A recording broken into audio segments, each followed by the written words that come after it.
Rohadi coming at you from Treaty 7 lands in Calgary, Alberta, Canada. Hey, you can support this podcast. If you're in Canada, you can support it as a ministry and get a charitable tax receipt.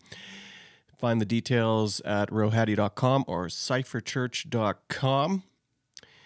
We don't have sponsors for this. It's more of a labor of love, and I hope you have found some insightful ideas, tips, tricks, all that jazz. If you have, please rate the podcast wherever you're listening to it, and of course, share it widely. I'll try to post some more stuff on my Facebook page or social media about the posts, these podcasts. Then maybe you can resend it, share it, tell your mom, get your mom to tell her friends, and then we solve racism. It's basically like that. In this episode and in the next two, so this one and one more, I'm going to chat about anti-racism, justice, and try to meander our way through an intro of the subject. And then in the second installment, chat a little bit more about the hope that is to come. The start, so part one, will be a focus on introductions and those who are entering this journey of becoming anti-racist, of doing the work of justice, of becoming alert. One of the colloquial terms that's being used right now is wokeness, to become woke to systems of injustice that are in our midst. Friends, people of color know very well because we wear it in our bodies. We've faced it day by day by day. Every moment that I step out of my house, something in the world will encounter me and tell me I'm not okay in my own skin. It's not an experience that everyone has had, but there are intersections where marginalized people are fighting for belonging, and they will face some sense of disconnection and marginalization, either by class, perhaps by gender, sexuality, the list goes on. Power, patriarchy, white supremacy are massive artifacts of our culture, and the work to dismantle them is going to take generations. I'm doing a 6-part series right now with a white evangelical church who have invited me into their space, and we're trying to combine our communities for this journey right now. And one of the questions recently was centered around, what do I do and how do I know if what I'm doing is the right thing? Which is a really good question. And someone shared a response, and it was quite simply, we have spent hundreds of years getting to the problem we're at now. White supremacy and racism are 400 years old. Power systems, of course, and the powers and principalities are as old as time. And so we need to expect that the journey and the fight that we're on to right systemic injustices are ones that will take a lifetime. I don't know how many of us have that type of patience, but we need that type of foresight to prepare us for a long journey ahead. This part one is rooted in a free resource that I wrote called that's my book coming. It's called Changing the Story, a small resource on racism in Canada and the church. So the ideas within, however, are applicable in the West, in North America, in the United States, but Canada has a unique way of approaching racism, anti-racism, of calling out white supremacy. It's woven within the Canadian narrative to call racism a distinctly American problem. So we do that culturally, but we've also enacted policies that intentionally shift narratives about Canada around racism. We just don't have it. You would have listened in Chad Lucas and I's podcast on Nova Scotia and the rich history of Black Nova Scotians and the reality of Black slavery in Canada. Anti-Blackness is as old as Canada, goes back further than when Canada became its own nation. These are important pieces of our history that we need to hang on to because when we know where we've come from, it will give us a better sense of where we want to go and what we should not repeat. Change the Story is downloadable on my website, rohadi.com. All you have to do is sign up for my monthly newsletter where I can sell you all of the books that I'm not writing. It's a monthly reflection, actually. So you can download, it's about 45, 50 pages maybe, 6 small chapters. It is a good introduction for those who are just starting this journey, who are trying to figure out what they should read, what they should consume, what they should watch. I have reading lists throughout.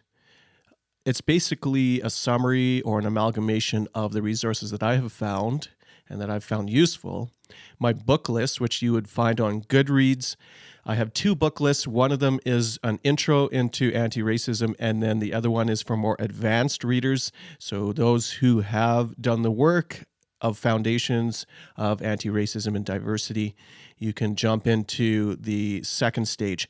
The context is within the church and Christianity, and so I don't want to dissuade you from reading some of the books, but there are books that are heavy in theology, particularly in the advanced section. The reason why I wrote the resource was because of the massive onslaught of people looking for new resourcing as a result of the chaos that happened in May 2020. I had actually written Change the Story 3 years earlier. It was a 6, 7, 8-part series on my blog. Not that popular because why would anyone want to read about racism unless you yourself are a marginalized, racialized minority? You're probably not looking for this kind of stuff. Think about this for a moment, though. Why did I write it in 2017? Think about what was happening in the world right now, and to date this podcast, you know how much I hate that. But to date this podcast, it's 2 weeks before the American election. 4 years ago, Donald Trump was just coming into the White House. He had spent about a year in office, and the emboldened voice of white supremacy and white supremacists were starting to grow. And we had the evil acts that happened in Charlottesville. Virginia was home to literal KKK enthusiasts marching in the streets with tiki torches they had bought from Home Depot. And that was something we were not used to. Now, we all know that white supremacy operates as the bedrock of our culture. What we're not used to, and culturally what we try to achieve, is by labeling white supremacists as bad. Anybody who is overtly racist on the outside, that's bad. So long as we can reduce racism to the actions of the individual actors, that then covers up the magnitude of white supremacy or the systems of racialized oppression. Therefore, if you are someone who benefits from the system, you can turn a blind eye. Now, we don't culturally turn a blind eye to the individual acts, burning down a synagogue, spraying a swastika, attacking somebody based on their skin color. These are things we don't tolerate. However, as we see recently what's happening in Canada and in the US, at any given moment, we can pick out tons of examples of racialized policies, or racist policies to be specific. I'll jump into some of those examples in a moment here, but let's go back to 2017.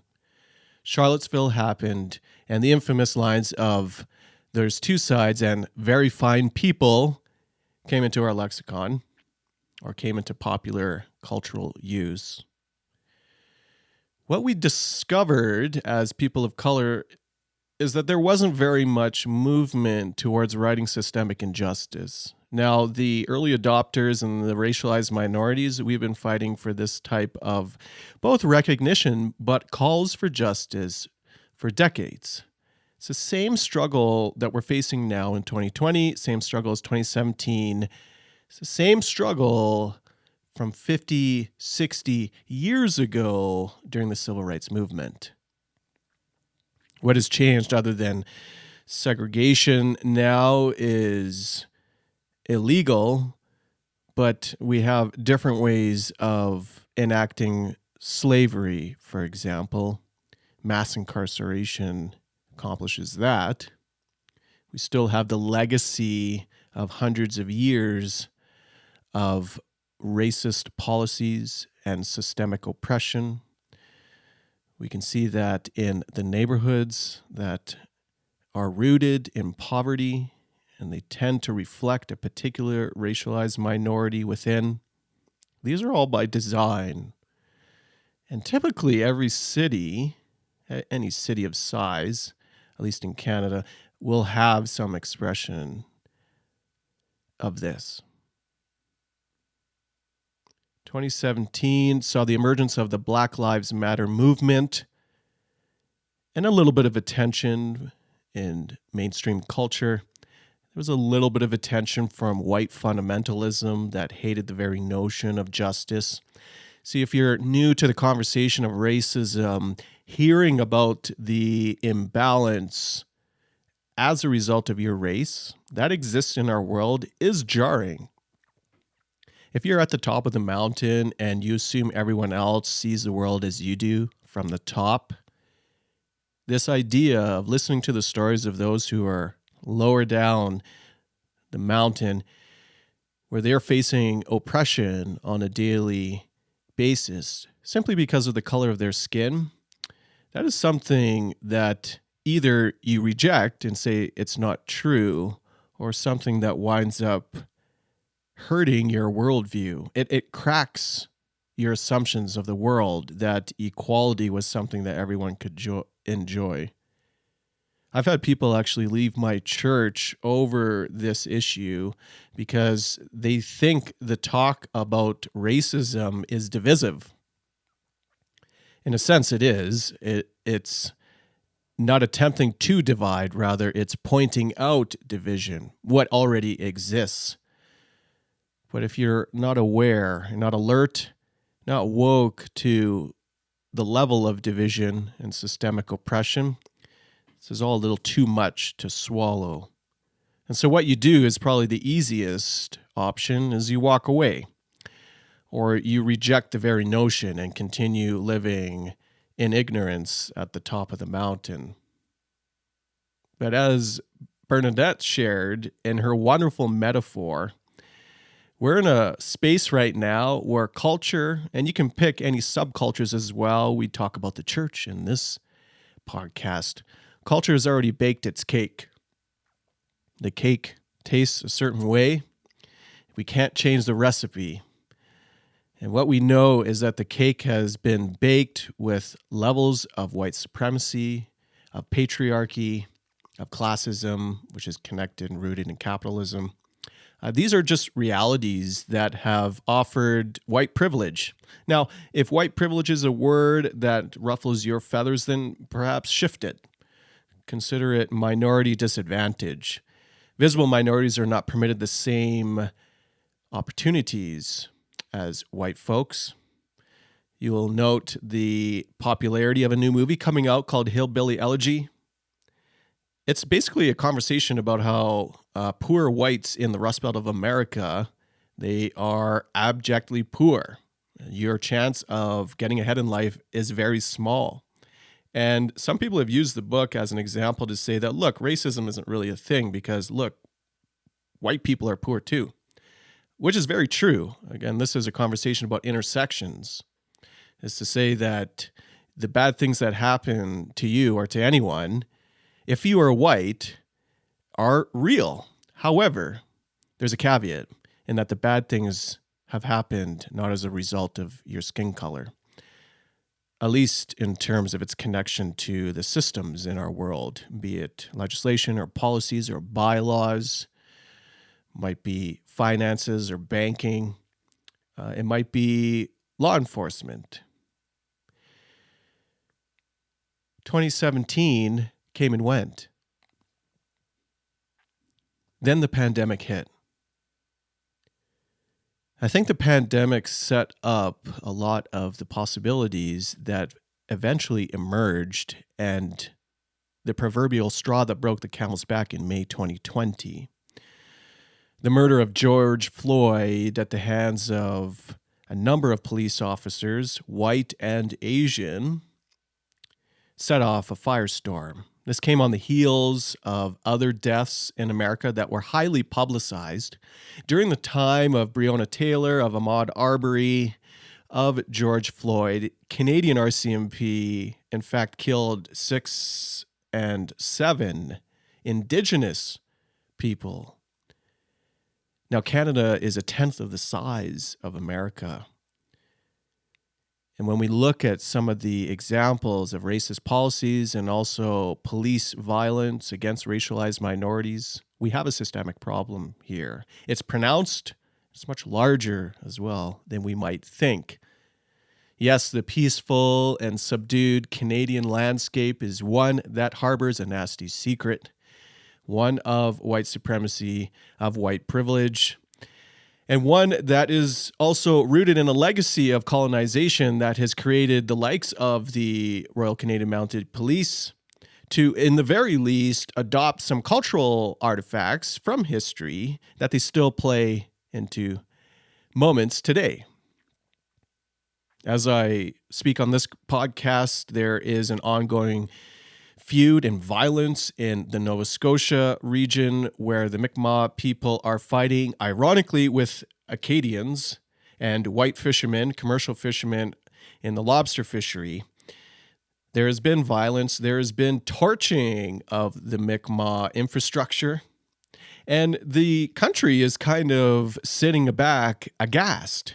Our jaws are dropping. We don't know what to do with this level of violence. Now, of course, there are the extremes. There are those who call for this type of dismantling of Mi'kmaq infrastructures, and they say that the whites have the possibilities and all of the rights to be doing the things that they're doing.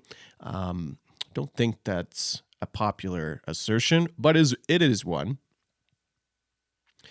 We have other examples in Canadian politics. Nova Scotia, not weeks before the Mi'kmaq controversy, the government itself came out of the middle of nowhere, almost as if it was in the middle of the night, and made an announcement about systemic racism, essentially acknowledging that it happens in the justice system, and that they need to do a better job at enacting legislation that will right some of the systemic wrongs. Now, curiously, when those in power decide they want to make a statement about minorities and marginalized people, in this case, they did so without telling anyone, just announced it, and hope they could collect their kudos on the way out the door. In Alberta, there are examples, clear examples of policy making. And so when you call back into Ibram Kendi's book, very popular book right now, it's more of an introduction, of course, on the notion of anti-racism and how to be an anti-racist, as the name is called. His piece is any aspect of racist policy is the items or are the items that describe what racism is. Now, I think it goes deeper than that. There are systems we need to undo, not merely policies. You can hear more about that in our conversation together, Bernadette and I, podcast 1 and 2 of season 3. However, because we have at least a growing interest around racialized policymaking, how about some examples? Well, in Alberta, we have examples of legislation coming in that will ban the likes of protesting on infrastructure. That is a direct retaliation to First Nations and the various nations who stand on rail lines and who could protest in solidarity or for their own protest, ironically, against pipeline building. I guess that's not ironic because that is the precise reason why such a legislation would be enacted, is to prevent commerce around the oil and energy sector. Not to be outdone, recently the attempts to revamp the school curriculum, it was leaked that the current government wants to abolish and remove teaching around residential schools. Now, if that's not a racist policy for education, I don't know what it is. Racist sayings and racism in the throne speech also emerged. Throne speeches are the summary of what a government intends to do in a session of the legislature. And in this case, the premier comes out and calls intersectionality garbage. Kooky. Only a white man could come up with such a conclusion. Again, when you're at the top of the mountain, if you view intersectionality as merely something that describes a way of making sense of the world for minorities as garbage or kookiness, you're demonstrating your inability to empathize with people who don't look like you. I think it's more nefarious than that. If you want to look up intersectionality, Dr. Kimberly Crenshaw, read a paper. It's accessible. Every marginalized person understands some level of this. It's in our bones. So for myself as a racialized minority, but as a man and also someone who can buy 2 bags of rice instead of 1, I have a house and a car. And as a straight man, there are certain privileges that I get for my place in society, but at the same time, I'm not afforded all the privileges as a white man. So I don't know what it means to be a gendered minority because I'm a man. Women face patriarchy. And I don't know what that means to be under the thumb of that power system. That's an intersection. Being a racialized minority, I don't have the same opportunities as a white man. I have to work harder, improve myself in order to have those opportunities. That's another intersection. I can go out and buy what I want at the grocery store without thinking anymore about how I'm supposed to count my pennies. That's capitalism. Classism, another level. I can borrow money if I wanted to, and I don't have to borrow it at a massive interest rate. Classism, again, capitalism. And then as a straight person, sexual minority, another intersection. I don't know what it means to be gay or bi.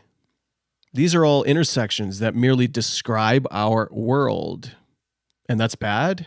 Well, it is if the notion is anything that attempts to go against the grain of inherited white supremacy or white privilege or how society has always been, it looks like a threat. And so you reject it. This is actually a call to say if anyone doesn't assimilate to dominant white culture, you're going to have a tough time fitting in. That's why new immigrants, and as a first gen, and my dad as well, as a first gen immigrants to this country, you have to, in some level, assimilate yourself in order to simply survive.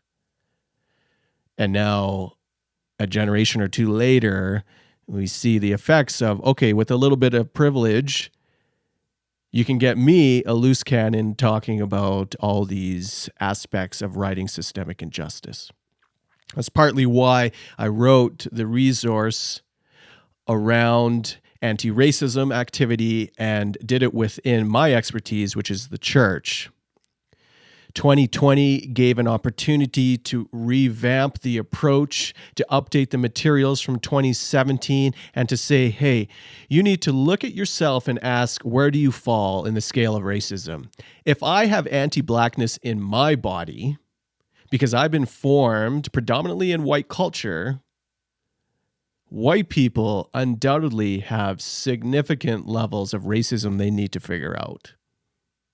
So we need to perhaps soften the ideas behind racism and stop considering it. It is certainly abhorrent, but the action of those individuals I mentioned earlier, and look at in what ways, and this is the introspection, we participate in systems of oppression.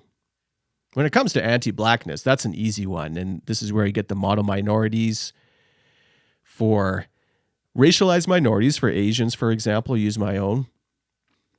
Racialized minorities have a level of anti-blackness in them. Racist people, I know, are Asian or brown, and they hate black people. just because they've inherited assumptions from dominant white culture, and they will just pick up and carry on the systems that seek to oppress. That's another intersection. Colorism. Even within, say, the brown community or the Asian community, the darker your skin, the worse off you are. It's $1 billion industry of skin lightening creams just to adopt a perception that you're lighter than you really are. What kind of world do we live in? We need to be formed into a space that notes, believes, and champions this idea that God loves you for you. It also means that in your own skin, you have a voice, and your voice matters. Your gifts and your abilities and your traits, they matter.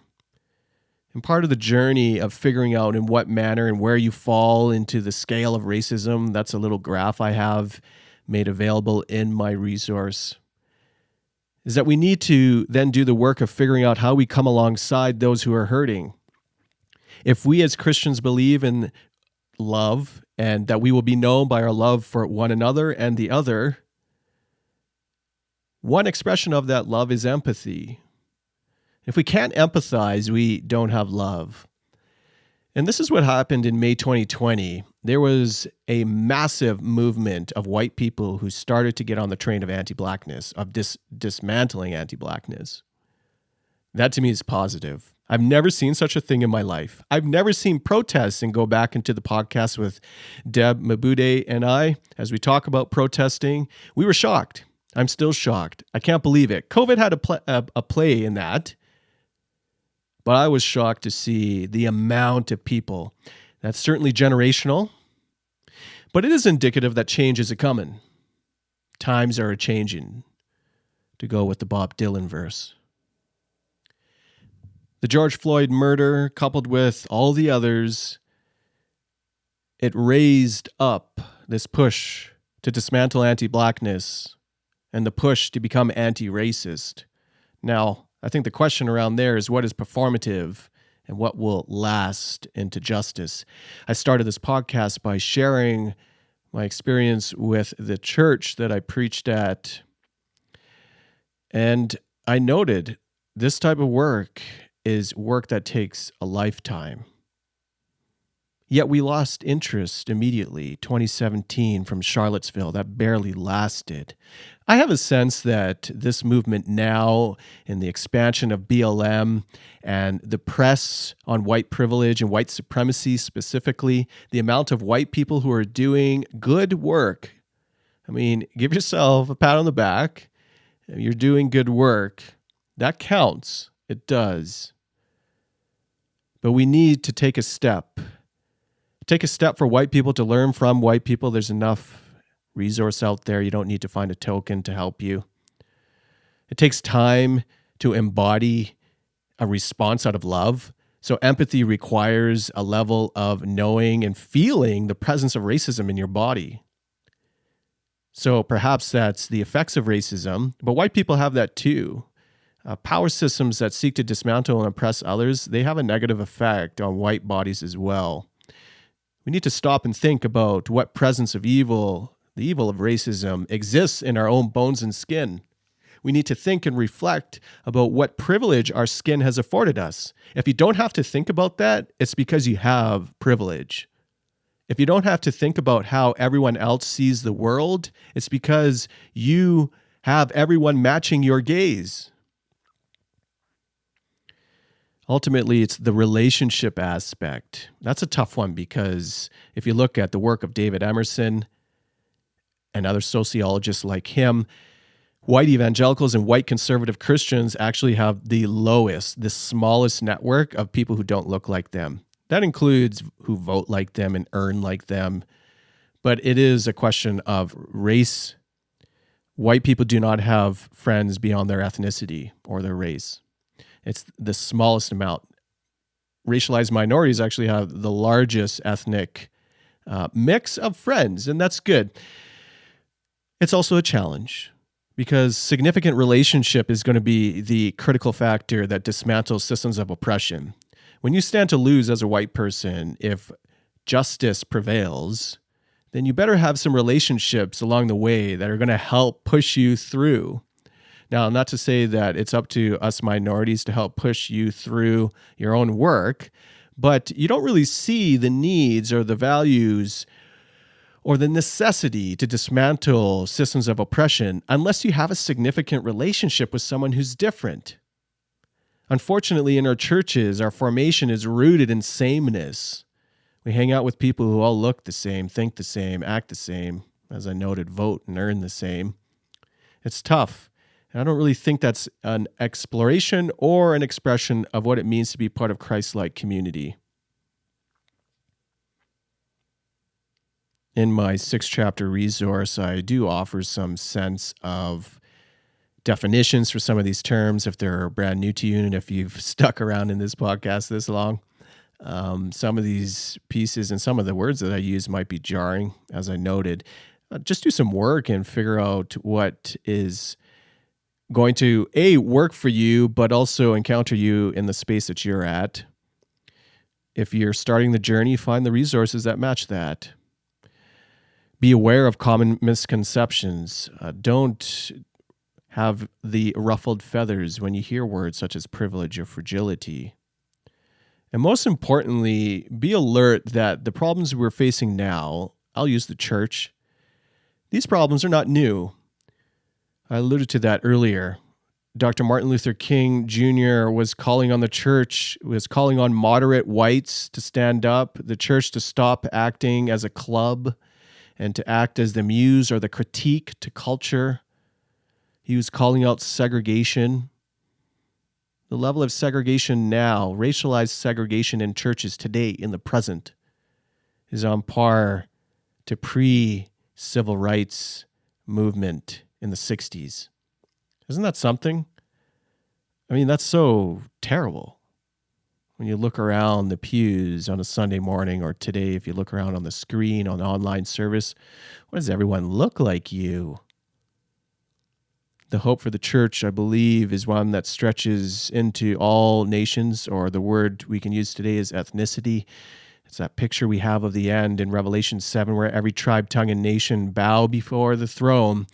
We don't have pictures of that in real time, do we? So really, this is a press onto white churches and white church communities. I hear you, I see you, those who are doing some work in this area. Continue doing that work. As one of the tweets in a line out of my book, Thrive, what would happen if Mother Teresa thought that caring for the poor was just a monthly outreach event? What would happen? What would happen if we treated the work of anti-racism, which is really the work towards justice, as a once a month or just a little time period here during COVID for something to busy ourselves around? What then? Will we achieve what we have set out to do, to right the wrongs in our midst, to become the repairers and the restorers of the streets in which we dwell? Or will we be the church or the community with our vain religion, singing our songs, clanging our cymbals, all while ignoring the plight of those who've been oppressed, the widows, the orphans, the marginalized? Every prophetic book in the Old Testament is very clear, and the story of Jesus as well, is that God literally does not hear your prayers or your worship if you have no say in the work of justice. Maybe should I just leave off there? We need to do something, and we need to be aware that that's going to be a slow process. A slow process, which means a lifelong process of learning, unlearning, and coming on alongside one another in empathy, so we may be known, by our love for one another and our love for the other.